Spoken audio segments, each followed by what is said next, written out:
오늘 아침에 교회를 오는데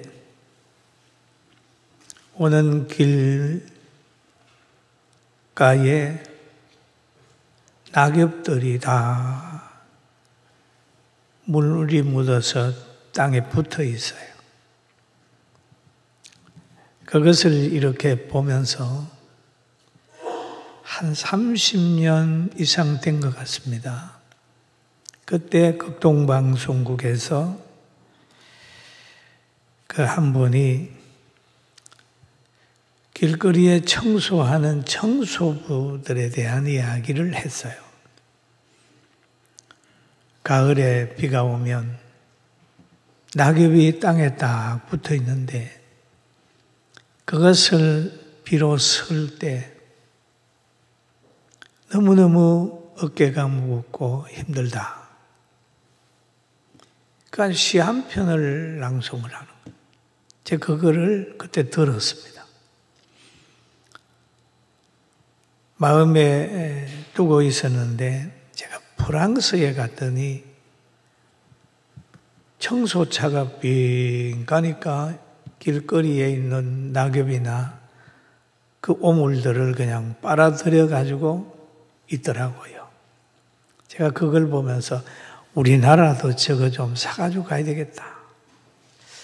빨리 좀 사서 청소부들의 어깨를 좀 가볍게 해줘야 되겠다라는 그런 소원이 있었어요. 그래서 사람은 무슨 말을 듣느냐에 따라서 환경을 보는 눈이 달라집니다.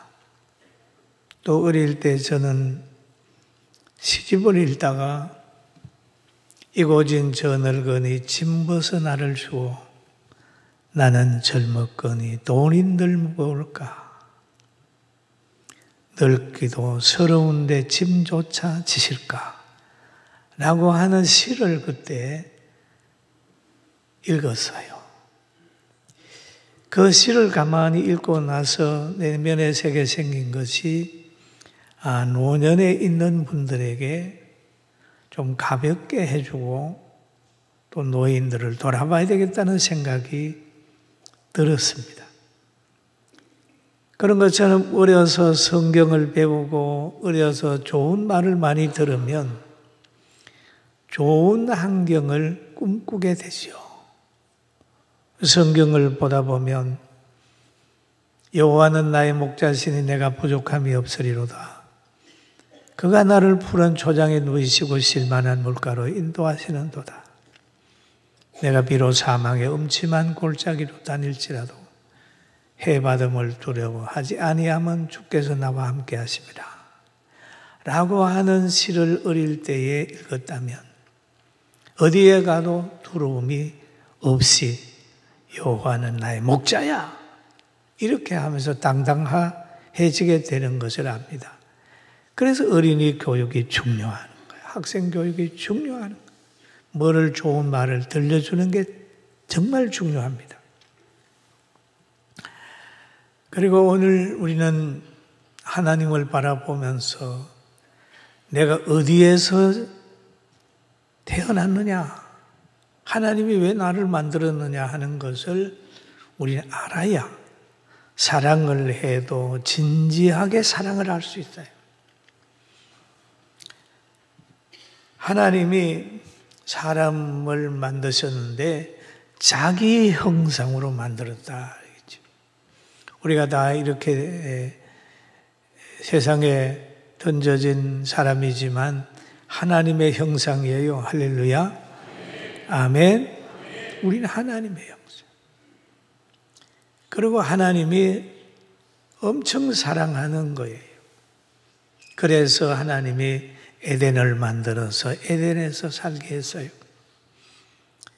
남자만 만든 게 아니라 여자도 만들어서 부부가 살게 했습니다. 생육하고 번성해라, 행복하게 살아라 라는 소원을 가지고 좋은 환경을 주셨습니다. 그러면서 부부에게 또 부모에게 하나의 준 마음이 있는데 자녀를 놓으면 거기에 모성애를 준 거예요. 부성애를 준 거예요. 모성애. 이 모성애가 바로 가정을 이루는 하나의 에너지입니다. 사람에게도 좋지만 짐승에도 이 모성애가 있어요. 여러분, 개에게 쫓겨다니는 닭도 병아리를 품어보세요. 그러면 개가 옆에 오질 못해요. 왜? 눈알 빠져요. 그냥 덤벼듭니다. 왜? 자녀를 지키기 위한, 병아리를 지키기 위한, 새끼를 지키기 위해서 생명을 투자하는 거예요. 그래서 하나님께서는 모성애를 주셨어요. 그래서 말이 있잖아요. 여자는 약하지만 어머니는 강하다. 그 모성애의 에너지입니다.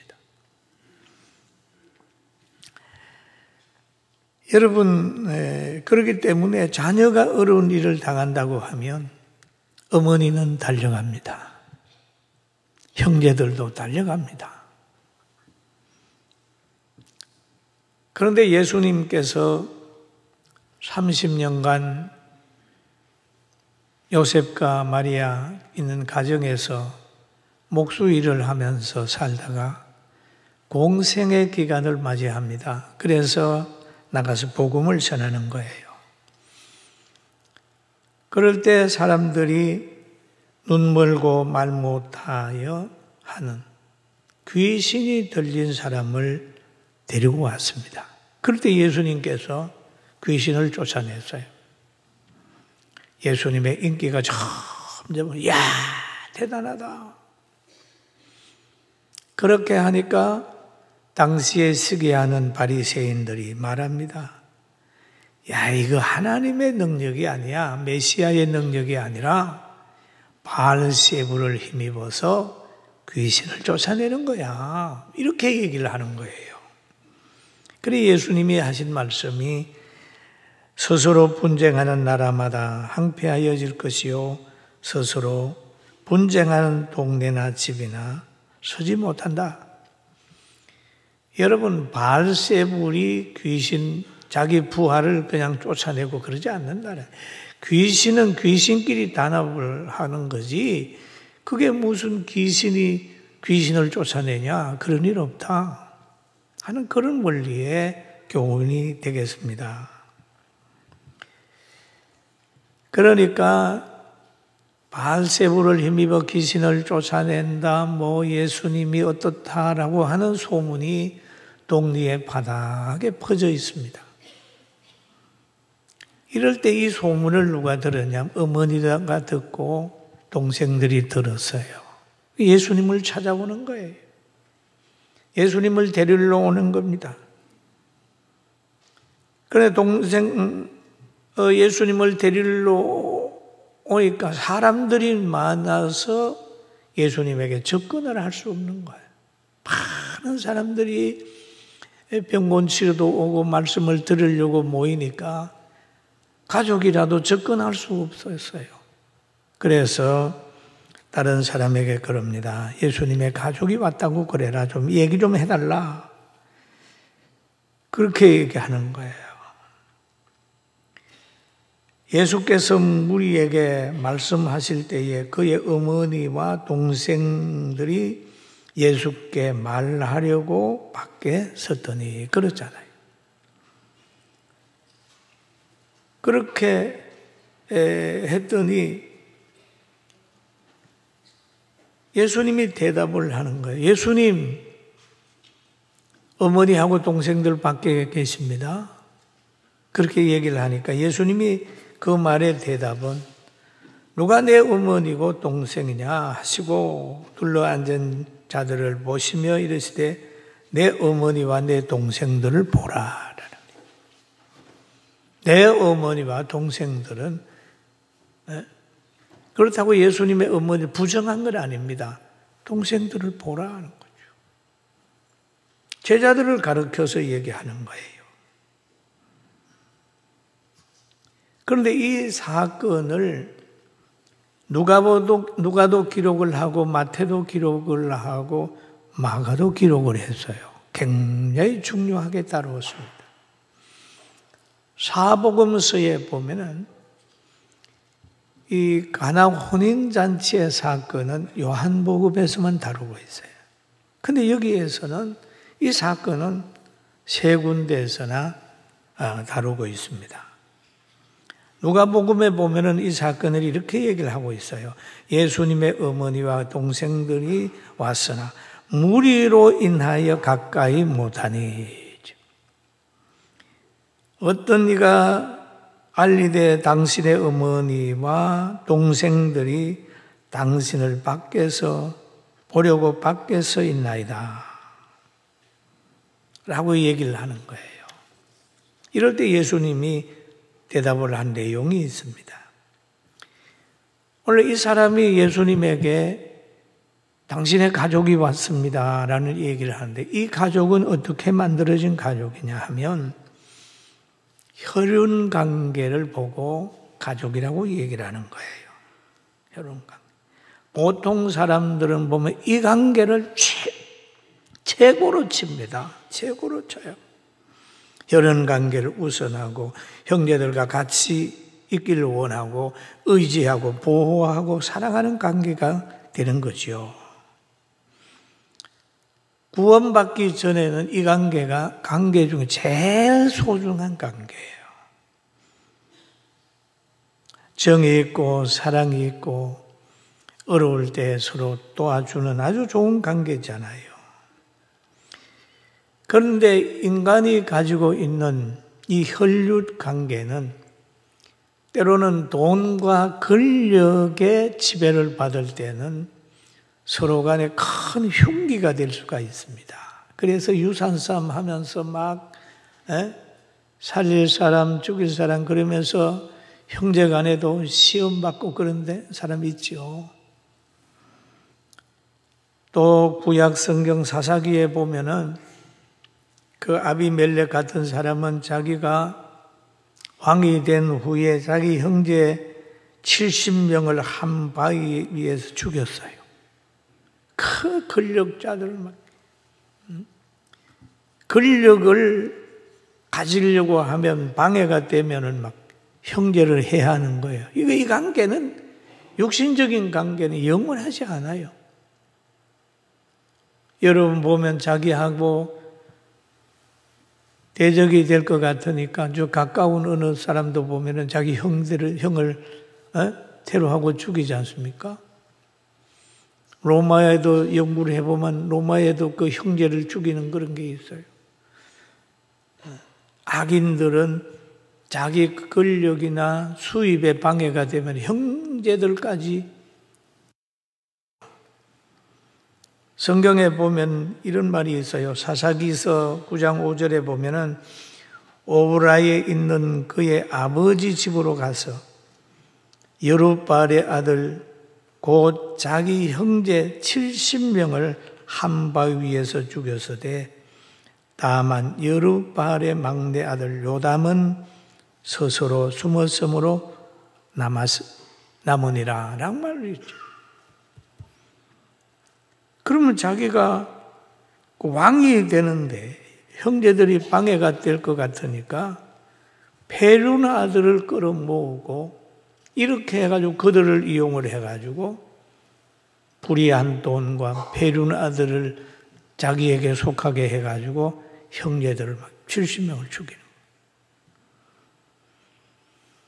돈과 권력을 우선 생각하는 형제는 도리어 원수가 될 수가 있다. 그래서 이 땅의 형제들은 정말 예수님 안에 사랑하면 힘이 되고 에너지가 되지만 그렇지 않으면 나중에 분쟁의 씨가 될 수도 있다는 거죠. 그리고 여기에 그러나 그렇게 하게 되면 그는 역시 오래 가지 못한다는 거죠.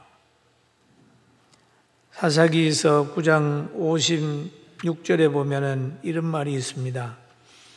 아비멜렉이 그의 형제 70명을 죽여 자기 아버지에게 행한 악행을 하나님이 이같이 갚으셨고, 또 세겜 사람들의 모든 악행을 하나님이 그들의 머리에 갚으셨으니 여룹바의 아들 요담의 저주가 그들에게 응하니라. 이 요담은 형제가 죽을 때에 도망가가지고 산 사람이에요. 원수 갚는 사람, 악을 행하는 사람이 완벽하게 했다고 그러지만은 하나님은 뭔가 씨를 남겨둬 가지고 나중에 심판하게 만드는 거예요. 육신의 정과 의지는 믿음 생활을 하는데 때로는 방해가 될 수 있다는 얘기를 하죠. 그래서 보면 믿음 생활하다가 보면 다른 데서는 존경받는데 자기 고향과 자기 친척에게는 존경받지 못한다라고 하는 말을 예수님이 한 일이 있어요. 왜? 육신적으로 생각하면 영적인 것을 이해하지 못하기 때문에 그렇게 되는 거죠. 그래서 하나님이 아브라함을 믿음의 조상 만드실 때도 보면 제일 먼저 요구하는 것이 창세기 12장에 그래요. 아브라함아, 내가 너를 믿음의 조상 만들고 싶다. 그런데 너는 먼저 내 고향 친척 아비 집을 떠나 내가 너에게 지시할 땅으로 가라.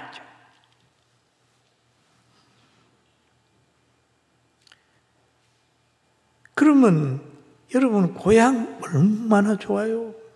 친척 얼마나 좋아요? 정말 떠나고 싶지 않는 것이 부모와 형제의 그 관계예요. 그래서 실향민들 중에 어떤 분들은 저 북한을 바라보면서 명절이 되게 되면은 저 나르는 까치를 보고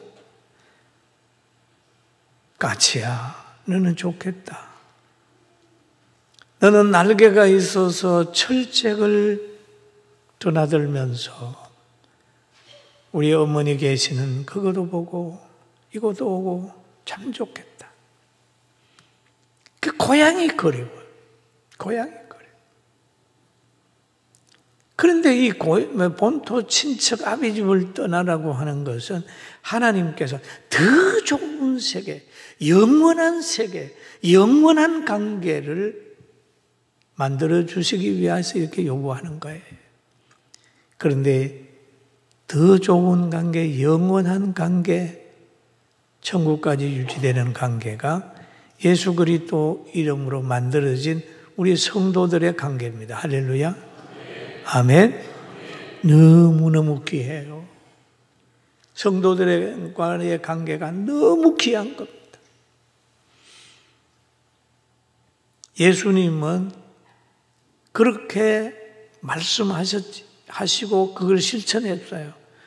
자기 사랑하는 어머니를 가장 사랑하는 제자가 평생 모시게 했습니다. 그걸 보면은 진정 예수님은 내 사랑하는 형제요 하는 이 얘기는 그건 진리예요. 주님이 친히 실천한 거예요. 하나님이 만들어주신 육신의 가정, 여러분 소중합니다. 어머니 소중하고 아버지 소중하고 자녀 소중하고 서로 희망을 걸고 사랑하며 살 수 있어요. 그러나 그거보다 더 소중한 것이 있다는 걸 예수님이 말씀하는 거예요.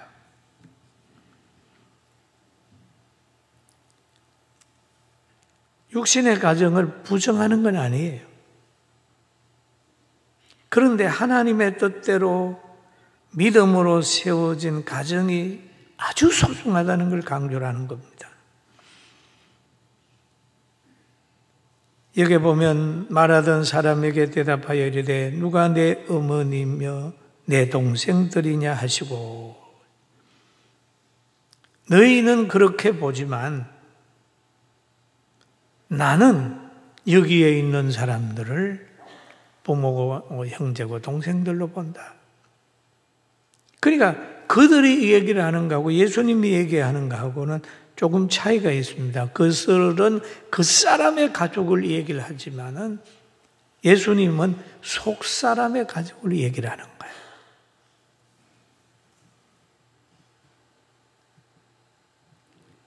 예수 그리스도를 영접하고 이루어지는 관계, 예수 그리스도의 보혈로 통해서 이루어지는 관계, 믿음으로 태어난 영적인 관계, 맺어진 영적인 관계, 너무 소중한 걸 얘기를 하는 거죠. 그러면서 신령한 가족이 되는 데는 조건이 있잖아요. 요한복음 1장 12절에 보니까 영접하는 자고 그 이름을 믿는 자들에게는 하나님의 자녀가 되는 권세를 주셨으니 라고 얘기를 하죠.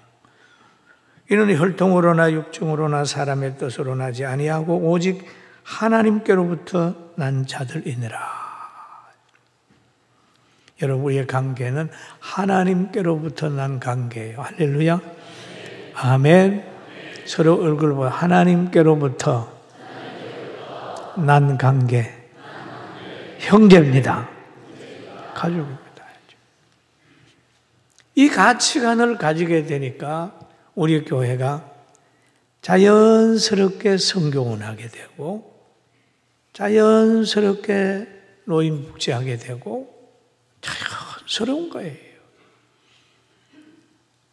힘드는 게 아니에요. 자연스러운 거예요. 부모가 자녀를 양육할 때에 공부방 만들어주고 또 교육시켜주고 하는 거는 너무너무 자연스러운 거예요.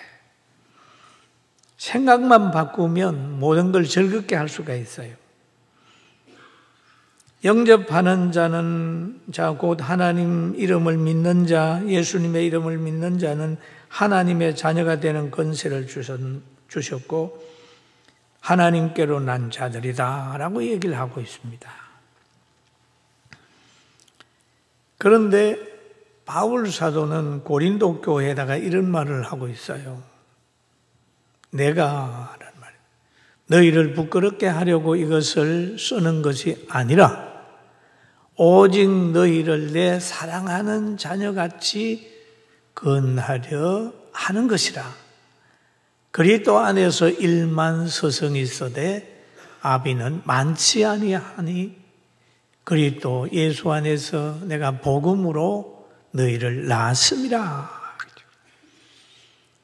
여러분은 세상에서 공부하면서 1만 서성을 만났을 거예요. 초등학교는 초등학교 선생님 만나고 1학년 때, 2학년 때, 3학년 때 쫙 만났죠. 그러나 여러분에게는 한 사람이 있습니다. 어머니. 여러분을 낳아준 분이 있어요. 이게 가정의 대단한 중요한 부분인 거죠.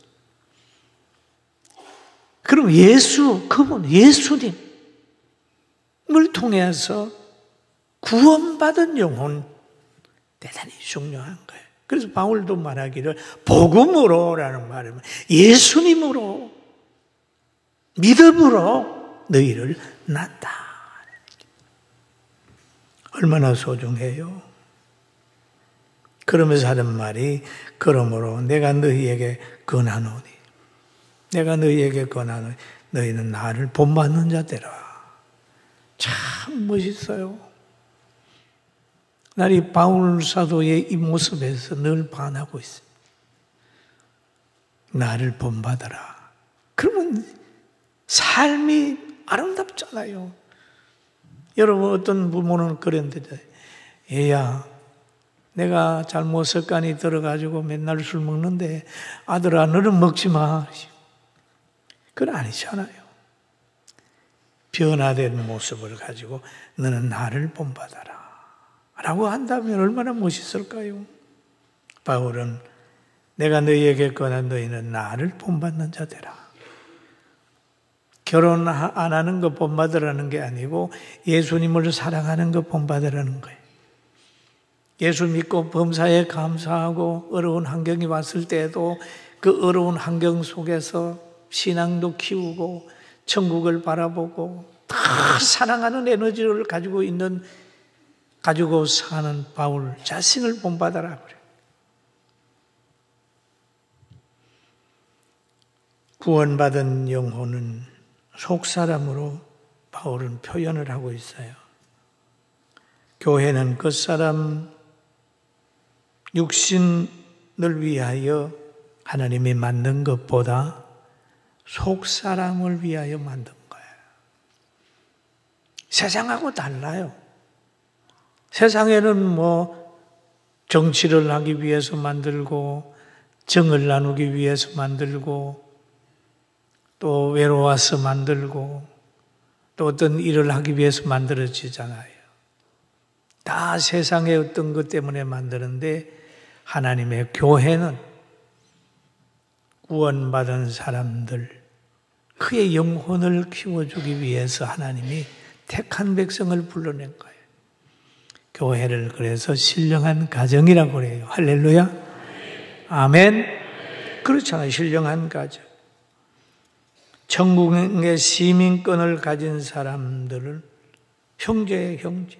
하나님의 은혜로 예수 그리스도의 보혈로 맺어진 가족이다. 형제입니다. 온 성도들은 형제, 자매라고 얘기를 하죠. 그런데 여기에는 음식도 달라요. 예수님께서 40일 금식 기도를 하고 이제 강야에서 마귀에게 시험을 받을 때가 있었어요.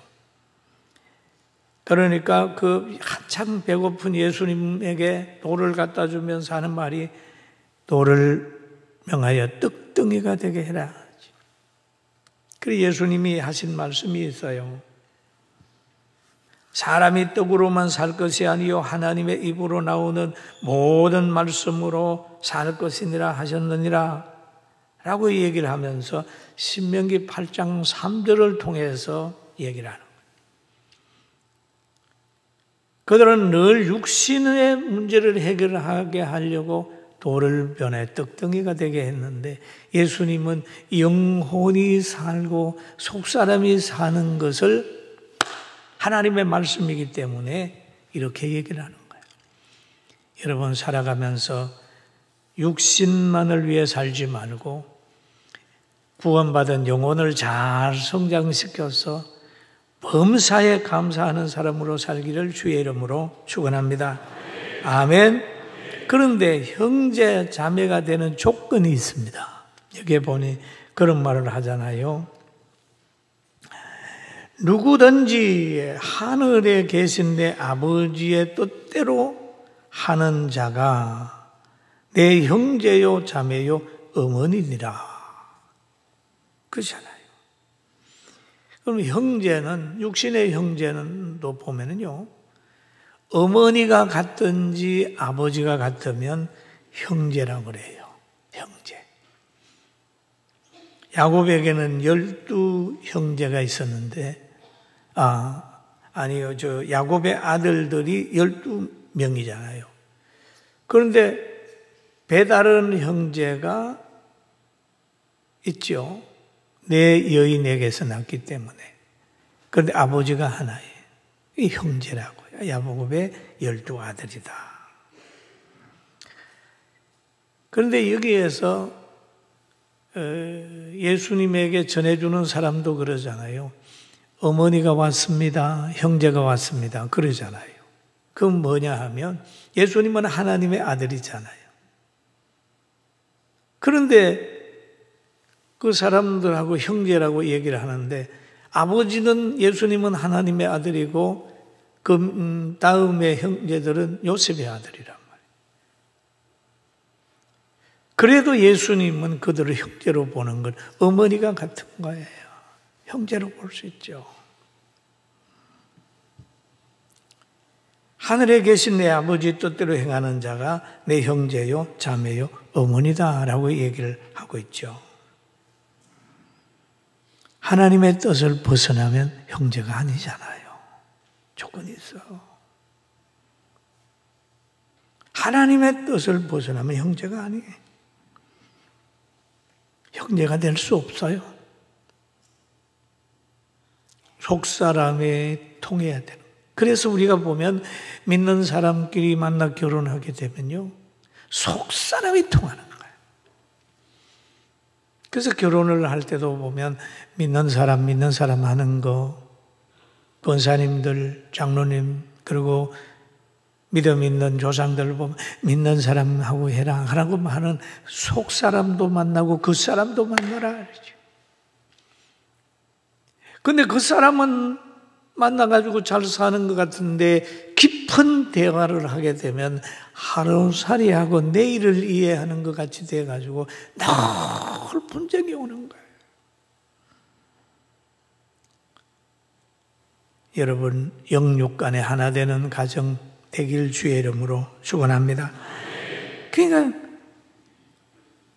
형제도 아닌데 형제처럼 지낼 수는 없잖아요.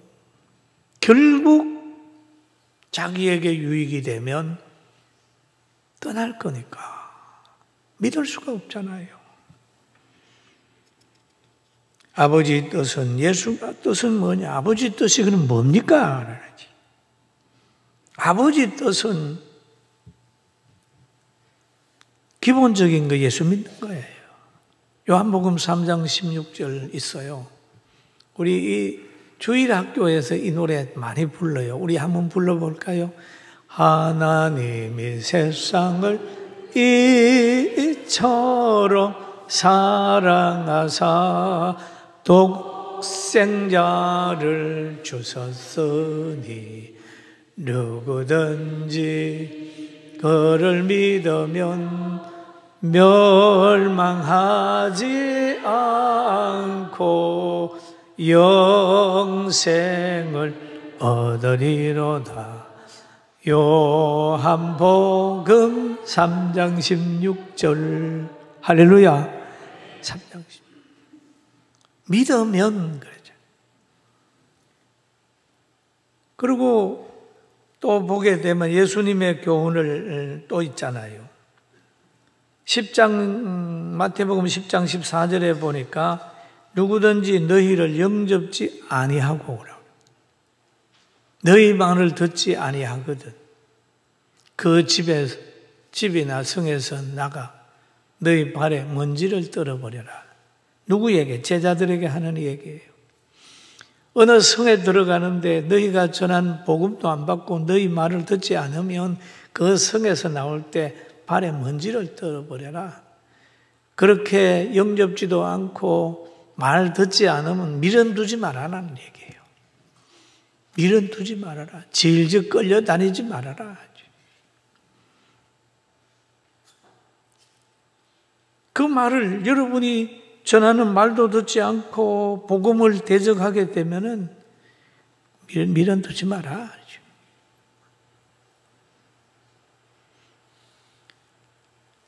왜냐, 미련 없이 떠나게 되는 것은, 왜냐, 거기에 있다가 보면 하나님의 말씀을 거역하게 되는 거예요. 그 미혹받기 쉬우니까 거기에 미련 없이 떠나라. 우리가 교회 안에서, 믿음 안에서 뭔가 사겠는데 그만 그가 믿음을 배신하고 갔을 때는 계속 정운동하다가 보면 나중에 자신도 미혹을 받아 믿음 떠나게 돼. 그러니까 이 교훈을 받아서 형제와 형제가 아닌 것을 분별하고 형제가 아니거든 형제가 되도록 복음을 전하게 되길 주의 이름으로 축원합니다. 아멘. 복음을 전해야 평생 같이 가는 거예요. 안 믿는다고 이렇게 하는 게 아니라 복음을 전해서 영원히 같이 갈 수 있도록 만드는 거예요. 부모님께도 형제들에게도 가족에게도 복음을 전하면 그 사람과 속 사람이 함께 되니까 얼마나 좋아요. 그런 많은 축복을 받게 되기를 주의 이름으로 축원합니다. 그런데 히브리서에 보니까 이런 말이 있어요. 히브리서 6장 4절에서 6절을 보면은 같이 한번 읽어볼까요? 한번 빛을 받고 하나님의 은사를 맛보고 성령에 참여한 바 되고 하나님의 선한 말씀과 내세의 능력을 맛보고도 타락한 자들은 다시 새롭게 하여 회개할 수 없나니 이는 그들이 하나님의 아들을 다시 십자가에 못 박아 드러내놓고 육신 욕하게 함이라. 그러면 여기에서 이 말씀 속에 보면 하나님의 나라를 맛보고 말씀의 은혜를 받았다고 하면서 기적을 체험하고도 타락할 수 있다는 걸. 그런데 이런 사람들을 전도하려고 그러면 엄청 힘들지요. 나 다 알아. 나 옛날에 교회 나갔어. 그러면서 안 나오는 거예요. 참 불행하죠. 그러나 사람으로는 할 수 없어도 하나님은 할 수 있어요. 할렐루야. 그걸 믿어야 돼요. 그래서 여기에 한 번 빛을 받고 하나님의 은사를 맛보고 성령에 참여한 바가 되고 하나님의 선한 말씀과 내세의 능력을 맛보고도 다 알고 있으면서도 타락하는 사람은 정말 불행한 거예요. 그런 사람들이 여러분 많이 있습니다. 많이 있습니다. 내가 옛날에 뭐 했는데 많이 있어요. 그런 사람들을 우리는 보고 불쌍히 여겨야 됩니다. 오늘 여러분 오늘 설교 제목이 뭡니까? 신령한 가족으로 사랑하자. 우리가 교회 안에서 있을 때 하나님이 맺어준 신령한 가족이다라고 생각하면서 뜨겁게 이해하면서 사랑해야 돼요. 육신의 가족도 여러분 가족이라고 알고 사랑하는 거하고 그렇지 않은 거하고 다릅니다. 과거에 어떤 연속극에 보니까 자기의 그 입양을 다른데 입양을 갔던 애가 있는데 그게 자녀가 바뀌었어요. 바뀌었어. 근데 자기 자녀인 줄 알 때하고 모를 때하고 너무 차이가 있는 거예요. 자기 집에 자녀로 알 때는 엄청 생각을 했는데 알고 보니 아니니까 막 배척을 해요. 육신의 가정도 그렇지 않습니까? 그러니까 우리는 바로 성도들은 신령한 가족인 줄 알고 정말 따뜻하게 사랑하고 새 신자들이 들어오면 아이들이 출산한 것처럼 출생한 것처럼 반가워하고 기뻐하고 이런 가정이 돼서 신령한 가정이 돼서 늘 주 안에 행복하고 설레임이 있기를 주의 이름으로 축원합니다. 아멘. 여러분 교회 오는 거 설레이지 않으세요? 저는 주일날이 설레요. 성도들을 만나는 게 설레요. 다 설레입니다. 가정에서도 연세 많은 어르신들은요, 손자, 손녀를 보는 것이 그렇게 설레인데 에너지를 얻는데요. 왜? 사랑이기 때문에. 여러분 서로 얼굴을 보면서 에너지를 얻으면서 주의를 기다리면서 세상의 빛과 소금 역할을 잘 감당하면서 행복하게 사시길 주의 이름으로 축원합니다. 아멘. 기뻐하면서 설레이는 사람. 교회가 몸이 설레이잖아요. 저는 이번에 차량부 수련회를 이제 하는 걸 보면서 정말 귀하게 헌신하는 분들이 있어요. 우리 교회 차가 그렇게 여러 대 돼도 운전하는 사람 없잖아요. 다 차량부가 30명이 헌신하잖아요. 또 주일학교, 또 우리 성민은 그 한 자리에서 헌신하는 그 모습들을 보면 역시 신령한 가족이라는 걸 깨달으니까 원망 없이 섬기는 모습 보면서 하나님께 크게 영광을 돌렸어요. 여러분 서로 가족으로 알고 귀하게 보게 되길, 사랑하게 되길 주의 이름으로 축원합니다. 우리에게는 희망이 있습니다.